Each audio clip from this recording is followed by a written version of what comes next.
Magandang araw. Kumusta po mga ka-Ashlon? Samahan niyo ko sa isa na namang yugto na susubok sa tatag ng isang inang pilit na pinapatay ng tadhana. Tara, saksihan natin kung paano mananatiling matatag ang isang puso sa gitna ng unos. Ako po si Miss Maria. Simulan na natin. Victoria POV.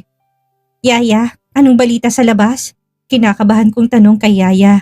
Nandito ulit ito sa loob ng kwarto ko, pero ang kaibahan ngayon, wala itong dalang kahit na anong pagkain para sa akin.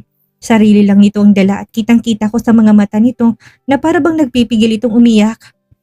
Senyorita Victoria, pasensya ka na kung wala akong dalang pagkain para sa'yo. Nakita ako ni Don Santiago kanina na may dalang pagkain para sa'yo pero nagalit siya. Sinabi nito sa akin na simula sa oras na ito, bawal ka na daw kumain. Seryoso nitong wika sa akin na labis kong ikinagulat. Yaya, ibig bang sabihin nito? Gusto nila akong mamatay sa gutom? Naluluha kong tanong dito. Kaagad ko namang naramdaman ang pagyakap ni Yaya sa akin. Sa pagkakataon na ito, ramdam ko ng pagtaas baba ng balikat nito. Palatandaan na tahimik tong umiiyak. Hindi ko namang mapigilan ng maluha. Ang pakiramdam ko ngayon ay para akong bibitayin na sa patuloy na paglipas ng mga oras. Palapit ng palapit din ang oras ng aking kamatayan. Grabe naman, biglaan. Kaya siguro nung huling pagpapakita sa akin ni Guillermo, hindi ako nito ginalaw dahil malapit na pala ako nitong kitlan ng buhay. Ang saklap, sobrang saklap, pero kung ito magiging kapalaran ko, siguro wala naman akong choice kung hindi tanggapin eh. Mas okay na rin siguro ang ganito. Malapit ko nang makakasama si Papa. Nasaan ang babaeng yan? Guillermo, wag mo akong pigilan sa gagawin ko sa babaeng yan. Narinig kong wika ng isang malakas at puno ng otoridad na boses. Wala sa sariling, napatingin ako sa pintuan ng kwarto at hindi ko mapigilan ang maluha nang sumalubong sa paningin ko ang galit ng mukha ng isang lalaking may edad na. Kung hindi ako maaaring magkamali, nasa 60s na ito pero matikas pa rin ang pangangatawan at ganoon na lang ang panlalaki ng mga mata ko sa pagkagulat nang mapansin ko may hawak tong latigo. Sa likod nito, nakatayo si Guillermo at ang isa pang lalaki at tatlong babae. Kasama na doon si Erica at ang dalawang babae na kanina lang ay nandito din sa aking silid. Lolo, hindi pwedeng gawin niyo sa kanya kung ano man ang iniisip niyo. Sagad-sagaran ang ginawa kong pagpaparusa sa babaeng yan. At habang buhay niyong pagbabayaran ang ginawa niya kina nanay at tatay. Seryosong wika ni Guillermo sa matanda pero hindi to nakinig. Naglakad to palapit sa akin kaya naman kaagad din ako lumayo kay Yaya. Ayaw ko na madamay ito sa galit ng matanda. Matanda na si Yaya para damayan ako nito sa kung anuman ang magiging kahinatnan ng kapalaran ko. Ikaw ang anak ni Teodoro Robles? Ang lalaking pumatay sa anak ko? Galit itong tanong sa akin. Sa sobrang lakas ng boses nito, halos dumagungdong yon sa buong paligid. Buong tapang naman akong tumango habang nakatitig ang dalawa kong mga mata kay Guillermo na noon ay wala din akong nababasang kahit na anong emosyon. Kung ganun, tanggapin mong paunang kabayaran sa ginawa ng ama mo sa anak ko. Galit na sigaw sa akin ni Lolo Guillermo at hindi ko mapigilan na mapahiyaw sa sakit nang bigla na lang tumama sa likuran ko ang latigo nito. Masakit yon. Sobrang sakit na feeling ko hinihiwang balat ko. Wag! Wag! Maawa kayo kay senyorita! Wala siyang kasalanan! Narinig ko umiiyak na wika ni Yaya at takmang lalapit sa akin pero naging maagap itong hawakan ng dalawang tauhan ni Guillermo. Kinaladkad na mga to si Yaya palabas ng silid sa kabila ng paulit-ulit na pagsigaw nito ng pagmamakaawa. Senyorita! Senyorita! Huling katagang narinig ko mula dito bago tuluyang sumarang pintuan ng silid. Hindi ko naman mapigilan ng maikuyom ang aking kamao at magtatayo sana ako pero muli ko na namang naramdaman ang paghahupit ng latigo sa likod ko. Sa pagkakataon na ito, hindi na lang likod ko ang tinamaan kundi pati na rin ang braso ko. Para akong nauupos sa kandila. Nakasalampak ako sa malamig na tiles ng kwarto at hindi ko mapigilan ang mapatingin sa aking braso na noon ay may latay na. Ang balat kong tinamaan ng latigo ay nagumpisa ng dumugo. Lo, wag! Wag mo gawin yan kay Victoria! Awat naman din kaagad ni Guillermo sa matanda. Kaya lang parang walang narinig ang matanda at humagupit pa ito ng isa pa. Kaya naman muli akong napahiyaw sa sakit kasabay na masyaganang luha na umaagos mula sa mga mata ko. Wag na wag mo kong pipigilan, Guillermo! Wag mo sabihin na may nararamdaman ka pang kahit na konting awa sa kanya. Huwag mong sabihin na hanggang ngayon, humaling ka pa rin sa babaeng yan. Sa kabila ng ginawa ng ama niyan sa ama mo. Galit na sigaw ng matanda. No, hindi naman po sa ganun lolo. Kung sasaktan niyo po si Victoria ngayon, baka kung mapano siya. Ayaw ko pa po siyang mamatay. Hindi niya deserve na mamatay ng mas maaga. Dahil gusto ko pong pagdusahan niya ng medyo matagal-tagal pa. Ang kasalanan na ginawa ng ama niya, kina nanay at tatay. Seryosong sagot naman ni Guillermo na mas lalo nagbigay ng malaking sugat sa puso ko. Masakit ang sugat na dulot ng latigo pero mas masakit pa rin palang marinig ang mga katagang binitawan ni Guillermo. Kung ganun, mamamatay na din lang ako. Bakit kailangan pa rin patagalin? Pwede naman ngayon para matigil ang paghihirap ko. Lo, tama na. Hindi niyo po ba nakikita? Masyado na siyang nasasaktan. Baka naman mapano pa siya. Pigil ni Guillermo sa lolo nito na wala talaga yatang tigil ang paghupit ng latigo sa katawan ko. Sa totoo lang, nakakaramdam na ako ng pamamanhid sa buo kong katawan, mahapdi ng mga sugat ko at nagkalat na rin ang mga dugo sa sahig mula sa balat kong hindi na mabilang pang mga sugat. Guillermo, huwag mo kong pigilan. Tama lang sa mga taong kriminal ang parusahan. Galit na sigaw ng matanda. Isa pa, kung mapatay ko man ng babaeng yan ngayon, tama lang sa kanya yan. Alam mo bang 5 taon na nakalipas at ngayon pa lang natin nabibigyan ng hustisyang pagkawala ng mga magulang mo? Galit na muling sigaw ng matanda. Pagkatapos nun muli nitong tinaas ang latigo pero kaagad din naman yung sinalag ni Guillermo. Lo, tama na po. Hindi mo ba nakikita ang sitwasyon niya? Hindi mo ba nakikita ang halos mapunit ng balat niya? Mataas na din ang tono ng boses ni Guillermo. Hindi ko alam kung nag-aalala lang ba ito sa kalagayan ko o baka naman ayaw pa nitong mamatay ako ngayong araw dahil sa bugbog. Siguro gusto pa nitong makitang matagal-tagal na panahon ng pagdurusa ko. Pakiramdam ko din sa pagkakataon na to, wala na akong pag-asa. Hanggang dito na lang ang lahat sa akin. Sige po, sige pa. Ibuhos niyo pang galit niyo sa akin. Ibuhos niyo pa dahil kahit kailan, hindi ko lubos maisip ng kasalanan pala ng puno ay magiging kasalanan din pala ng bunga. Umiiyak ang wika. Walang hiya! At may gana ka pang sumagot-sagot ha? Sa bagay, hindi na ako nagtataka. Robles ang dugo ng pumatay sa anak ko. Kaya dapat lang na Robles din ang magbabayad. Galit na sigaw nito sa akin.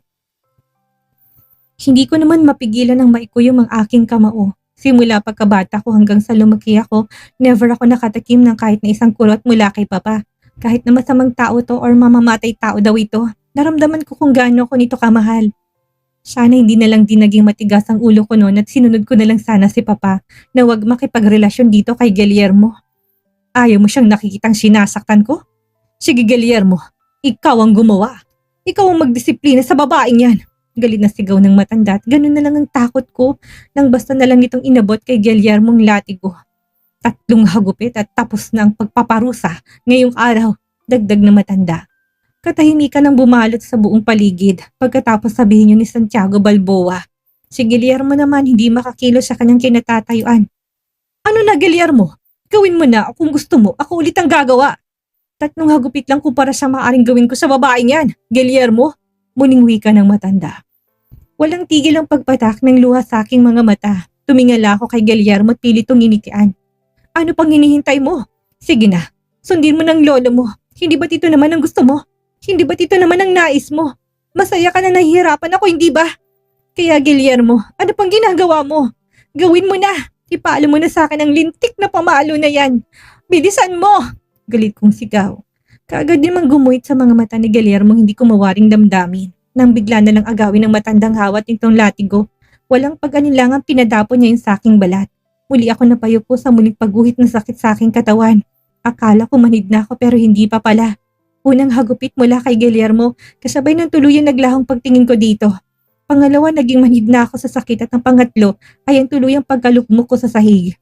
Latang-lata ang katawan at kahibla na lang ang aking hiningang natitira sa akin nang mula sa kung saan narinig kong pagmamakaawang boses ni Yaya Rosie. Huwag po, maawa kayo, Senyorita Victoria. Carlos, tama na, maawa ka sa kanya. Baka kumapano siya. Baka kumapano ang batang nasa sinapupunan niya. Umiiyak na wika ni Yaya Rosie. Nanghihina naman akong napaangat ng tingin. Tumitig ako kay Yaya na noon ay nasa may pintuan. Hawak ito ng 2 mga gwardya at pilit na namang kinakaladkad palabas. Ano? Anong sabi mo? Seryoso at mataas ang tono ng boses na tanong ni Guillermo. Sinenyasan nitong dalawang bodyguard na may hawak kay Yaya ang bitawan nito na kaagad namang tumalima. Buntis ang babaeng yan. At sino nga ma? Ha? Sino? Galit na tanong din ng lolo ni Guillermo na si Santiago Balboa. Hindi ko naman mapigilan ng maikuyom ang aking kamao. Si Guillermo, siya lang naman ang pwedeng maging ama ng pinagbubuntis ng senyorita ko. Siya lang naman ang palaging lumalapastangan kay Senyorita Victoria. Halos pasigaw na sagot ni Yaya, kasabay nun ay mabilis sa paglapit sa akin. Naramdaman ko na lang na hinawakan ako nito. Nang muli kong dinilat ang mga mata ko, napansin kong puno na rin ng luha ang mga mata nito. Malungkot naman akong napangiti. Yaya, hirap na po ako magbayad sa kasalanan ni Papa. Please, tulungan niyo po ako. Gusto ko na lang pong mamatay. Umiiyak ang wika. Kaagad naman itong umiling. Hindi, huwag kang magsalita ng ganyan. Nakalimutan mo na ba? Habang may buhay, may pag-asa, senyorita. Umiiyak na wika nito. Pero malungkot lang ako napangiti. Mariin kong ipinikit ang aking mga mata, kasabay nun yung kadiliman ang naghari sa buong paligid. Sa mismong bisig ni Yaya, nahimatay ako dahil sa matinding sakit na nararamdaman ko sa buo kong katawan. Muli akong nagising na nakahiga na ako sa aking kama. Ang unang bumungad sa paningin ko ay ang nag-aalalang mukha ni Yaya Rosie. Senyorita Victoria, iha, kamusta ka na? Kumusta ng pakiramdam mo? Umiiyak nitong wika sa akin. Muling tumulong masaganang luha mula sa aking mga mata nang maalala kong lahat-lahat bago ako mahimatay. Hilam ng luhang mga matang napatitig ako sa bintana at lalong kinain ng lungkot ang puso ko nang sumalubong sa akin ng walang hanggang kadiliman sa labas.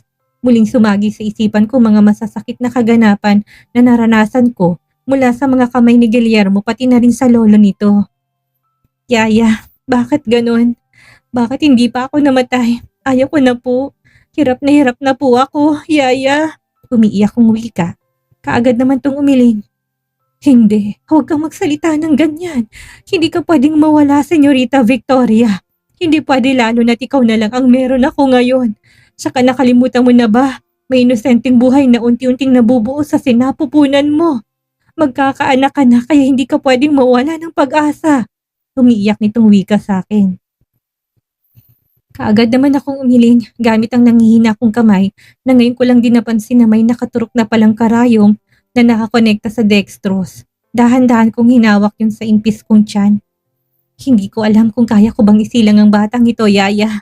Natatakot ako na baka madami lang siya sa galit ng mga Balboa. Lumuluha akong sagot dito.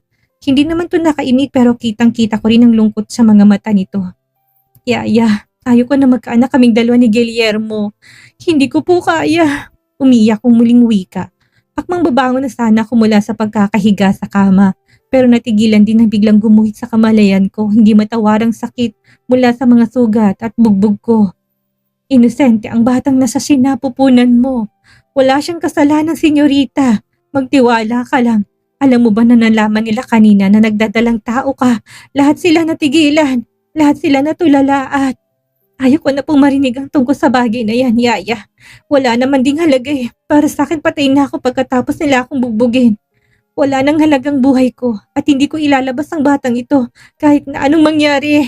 Seryosong sagot ko at pagkatapos noon, mariin kong ipinikit ang aking mga mata. Pwede niyo na po kong iwan, Yaya. Ayos lang po ako. Huwag niyo po kong alalahanin, lalo na't wala rin naman po akong dapat na ikatakot eh. Halos lahat yata ng pahirap naranasan ko na. Magiging manhid na rin siguro kapag dating ng araw. Muli kong wika. Katahimikan ang bumalot sa buong paligid pagkatapos kong sabihin ng katagang yon. Nanatiling nakaupo si Yaya sa tabi ko habang pareho kaming tahimik na lumuluha. Nasa ganun kaming sitwasyon nang biglang bumukas ang pintuan ng silid at pumasok ang dalawang taong hindi ko inaasahan. Isang babae at isang lalaki na sa naalala ko, ito yung mga pinsan ni Guillermo. Manang, kamusta siya? Seryosong tanong ng babae. Kaagad namang lumayo si Manang sa akin para bigyang daan ang paglapit ng dalawa sa akin. Napansin ko sinuri nitong mga sugat na nasa braso ko sabay iling. Grabe naman kasi si Lolo, hindi na naawa. Wika nito, hindi ko yun pinansin. Hindi din ako sang-ayon sa ginawa ni Lolo sa kanya. But ano pa nga bang magagawa natin? Sa pamilya natin siya ang batas, sagot naman ng lalaki. Kumustang pakiramdam mo? Well, ano bang klaseng tanong to? What I mean is, Masakit ang buo kong katawan, pero sana sinabi niyo na lang sa lolo niya na pinatay na lang sana ako para matapos ng lahat-lahat at makapag-umpisa na kayong mag-move on. Seryoso't puno ng tapang sa boses na bigkas ko. Saglit na natigilan ang dalawa, mabilis na napalapit sa akin ang lalaki at pinakatitigan ako nito sa mga mata. Pagkatapos noon din ang pidi nitong isa nitong palad sa akin noon na labis kong ipinagtaka. Buong araw kang tulog. Alam mo ba kung anong oras na ngayon? 12:00 na ng hating gabi. Gumising kami para sa'yo kaya sana matuwa ka. Dahil kahit papano, concerned pa rin naman kami sa kalagayan mo. Seryoso nitong wika sa akin. Hindi ko naman mapigilan na mapangisi. Concern?